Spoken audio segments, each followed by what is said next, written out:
হাজারো ব্যথা বেদনার পরে ফিরে আসনি তুমি আপন ঘরে,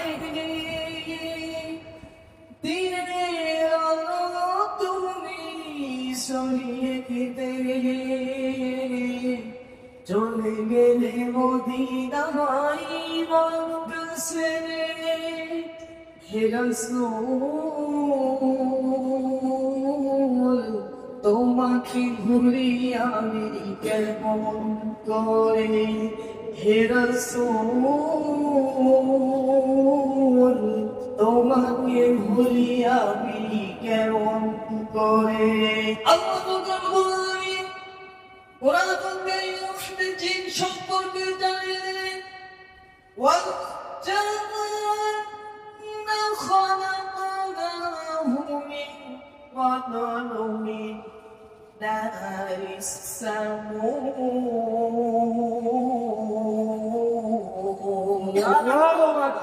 আল্লাহ রব্বুল আলামিন বলতেছেন, আমি ইতিপূর্বে অর্থাৎ দুনিয়াতে মানুষ সৃষ্টি করবে আগে জিন জাতিকে সৃষ্টি করেছি।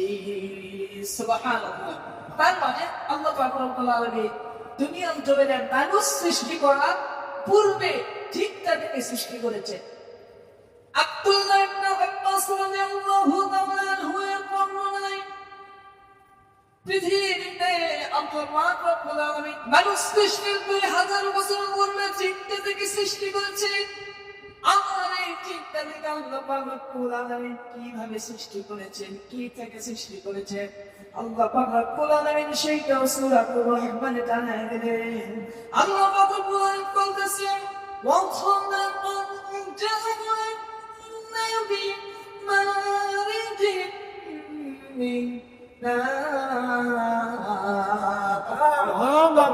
আল্লাহ পাক রব্বুল আলামিন বলতেছেন, এই জিজ্ঞাসা আগুনের যে বিশুদ্ধ অংশ, আগুনের যে লাল অংশ, এই বিশুদ্ধ এই লাল অংশ অর্থাৎ ধোঁয়াবিহীন আগুন থেকে আমি আল্লাহ পাক রব্বুল আলামিন জিন জাতিকে তৈরি করেছি। বলেন সুবহানাল্লাহ। এই জিনের ভিতর দুইটা ভাগ রয়েছে। একটা ভাগ হলো যারা ঈমান আনে, আল্লাহ পাক রব্বুল আলামিনের প্রতি বিশ্বাস স্থাপন করে, তারা হলো ঈমানদার জিন। আর যারা আল্লাহ পাক রব্বুল আলামিনের প্রতি বিশ্বাস স্থাপন করে না, তারা হলো কাফের জিন, তারা কাফের জিন। আর জিনদের দুইটা ভাগ, যারা ঈমান আনে তারা মুমিন জিন, আর যারা ঈমান আনে না এরা হলো কাফের। আর এই কাফের জিনগুলোই হলো শয়তান। তার মানে শয়তান কিন্তু আলাদা জিনিস না। জিনের মধ্যে কয়টা ভাগ? দুইটা ভাগ। যারা ঈমান আনে তারা ঈমানদার জিন, আর যারা ঈমান আনে না এগুলোই হলো শয়তান। তাহলে আমাদের একটা কনসেপ্ট ক্লিয়ার হলো যে শয়তান আসলে কি। শয়তান হলো জিনেরই একটা প্রকার। আল্লাহ রাব্বুল আলামিন এই জন্য কোরআন কারীমে আমাদের বলতেছেন, ওয়া মা খালাকাতুল জিন্না ওয়াল ইনসা ইল্লা লিয়াবুদুন। আল্লাহু আকবার। আল্লাহ রাব্বুল আলামিন বলতেছেন, আমি চিন্তা থেকে এবং মানবতা থেকে সৃষ্টি করেছি কেবলমাত্র আমি আল্লাহ পাক রব্বুল আলামিনের গোলামি করবে, আমি আল্লাহর দাসত্ব করবে, আমি আল্লাহর আনুগত্য করবে। এই জন্য আমি আল্লাহ পাক রব্বুল আলামিন দুনিয়াতে জিন এবং মানুষ সৃষ্টি করেছি। তার মানে আল্লাহ পাক রব্বুল আলামিন কোরআনুল কারীমের মধ্যে বলতেছেন,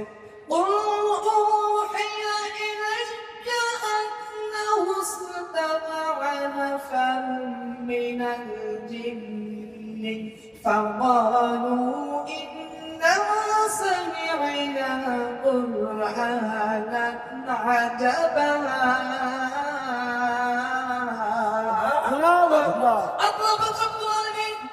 নবীর কাছে ওহী করলো, হে নবী আপনি যখন কোরআন তেলাওয়াত করতেছিলেন আপনার পাশ দিয়ে একটা জিনের একটা দল ভ্রমণ করতেছিল, জিনের একটা দল যাচ্ছিল। এমন সময় তারা আপনার কোরআনুল কারীম তেলাওয়াত শুনে তারা বলতে বাধ্য হয়েছে, আমরা এমন একটা বিস্ময়কর কোরআন শুনেছি, এমন একটা আজিম কিতাব শুনেছি। ওই কিতাব শোনার কারণে আমরা আল্লাহ পাক রব্বুল আলামিনের প্রতি বিশ্বাস রেখে আল্লাহ পাক রব্বুল আলামিনের প্রতি ঈমান এনেছি। সুবহানাল্লাহ।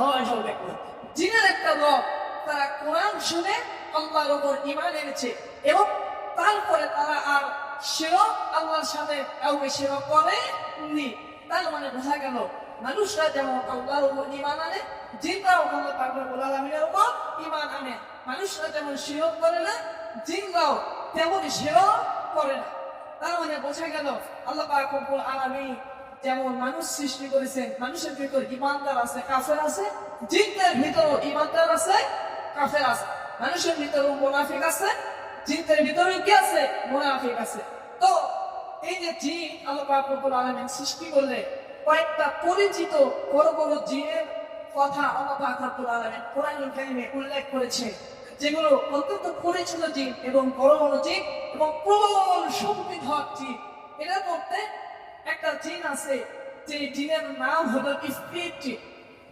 জিনের নাম কি? ইফরিত জিন।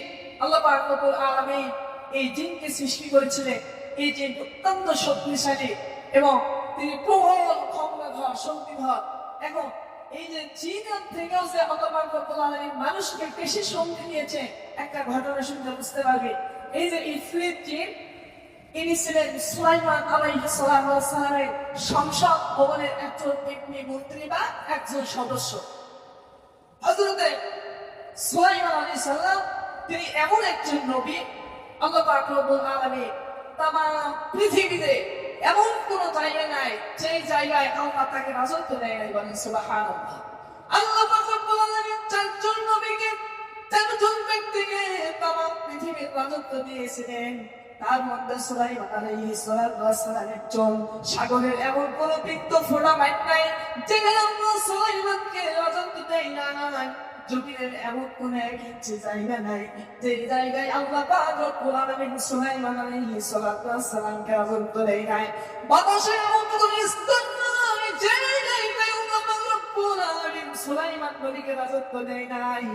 আকাশে, বাতাসে, জমিনে সব জায়গায় তামাম পৃথিবীতে আল্লাহ পাক রব্বুল আলামিন সুলাইমান আলাইহিস সালামকে রাজত্ব দিয়েছিলেন। সুবহানাল্লাহ। এখন সুলাইমান আলাইহিস সালাম তামাম পৃথিবীর রাজত্ব পেলেন।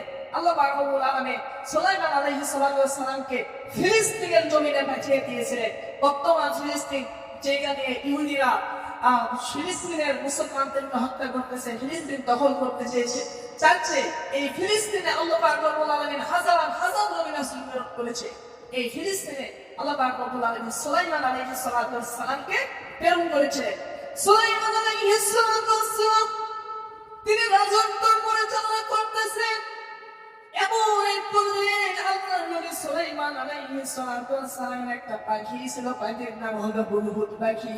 এই হুদহুদ পাখি বলতেছে, ও আল্লাহর নবী সুলাইমান, এই যে ফিলিস্তিন থেকে শত শত মাইল দূরে ইয়ামিনের একটা রাজ্য আছে, যে রাজ্যের নাম হলো সাবা রাজ্য। আর এই সাবা রাজ্যে একজন রানী আছে, তার নাম হলো রানী বিলকিস।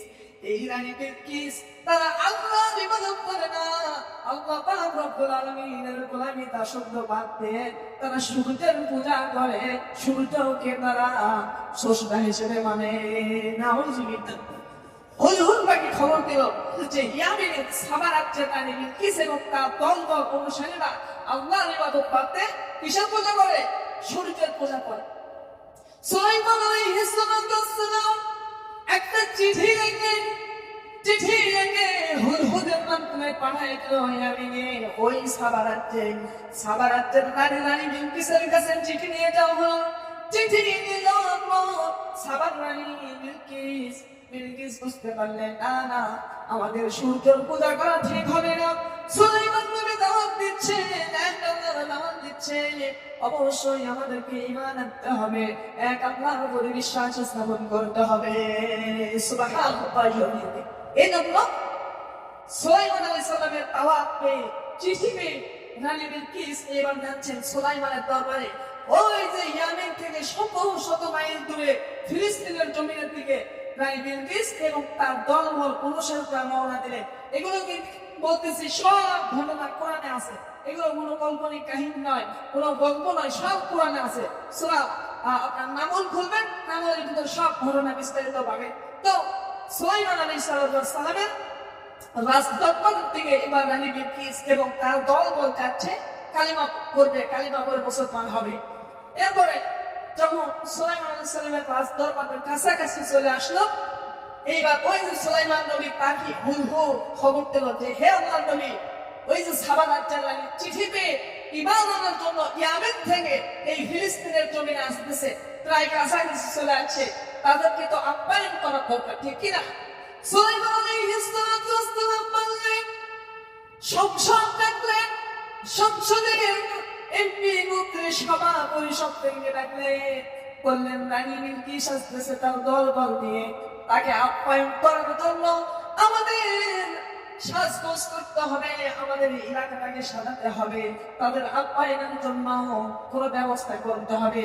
সুলাইমান আলাইহিস সালাম বলতেছে, আমি চাই ওই সাধারণ রানী বিলকিসের একটা সিংহাসন আছে, ওই সিংহাসনটা আমি নবী সুলাইমান আমার সিংহাসনের পাশে বসায় দেব। সুবহানাল্লাহ। রানী বিলকিস এসে দেখবে, দেখে দেখে অবাক হয়ে যাবে, কি ব্যাপার, সেই সুদূর ইয়ামেন থেকে এই ফিলিস্তিনের জমিনে এত বড় সিংহাসন কে নিয়ে আসলো, কি ঘরে নিয়ে আসলো, যাতে তিনি চমকে ওঠে। এই জন্য আমি ওই সিংহাসনটা আমি এখানে আনতে চাই। এখন বিষয় হলো, সাবা রানী বিলকিস সে তো অল্প সময়ের মধ্যে আমার এখানে আসবে, এবং এত শত শত মাইল দূর থেকে সিংহাসনটা আমার এখানে কে এনে দেবে? সুলাইমান আলাইহিস সালাম যখন এই কথা বলল, এই সিংহাসনটা কে এনে দেবে, সঙ্গে সঙ্গে তার মন্ত্রী পরিষদ থেকে একজন দাঁড়ায় গেল, তার নাম হলো ইফরিত। নাম কি? ইফরিত। দাঁড়ায় গেলেন, দাঁড়ায় গেলে সুলাইমান আলাইহিস সালামকে বলতেছেন, কি বলতেছেন? আল্লাহর কোরআনে তুলে নিয়েছেন, আল্লাহ পাক রব্বুল আলামিন বলতেছেন, ক্বালা ইফরিতুম মিনাল জিন্নি আনা আতিকা বিহি ক্বাবলা আন তাকুমা মিন মাকামিক ওয়া ইন্নী আলাইহি লাকাবিয়্যুন আমিন।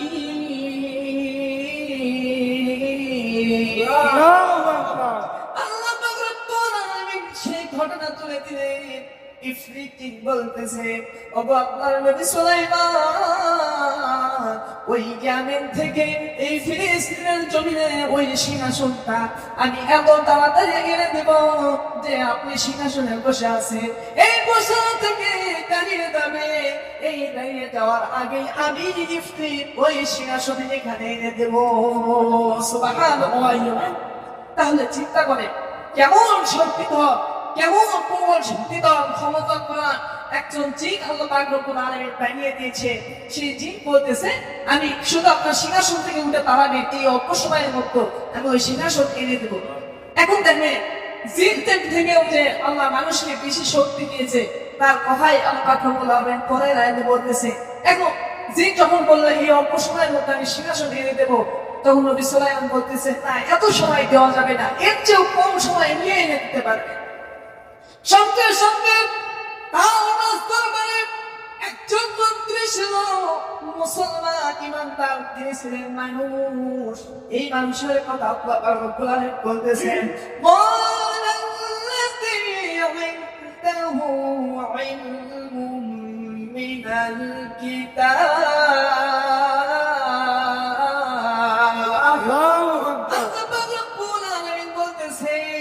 ওই রাস্তার পরে একজন মানুষ ছিল, যে মানুষের ভিতর কিতাবের জ্ঞান ছিল, আমি আল্লাহ পাক রব্বুল আলামিনের কিতাবের জ্ঞান ছিল।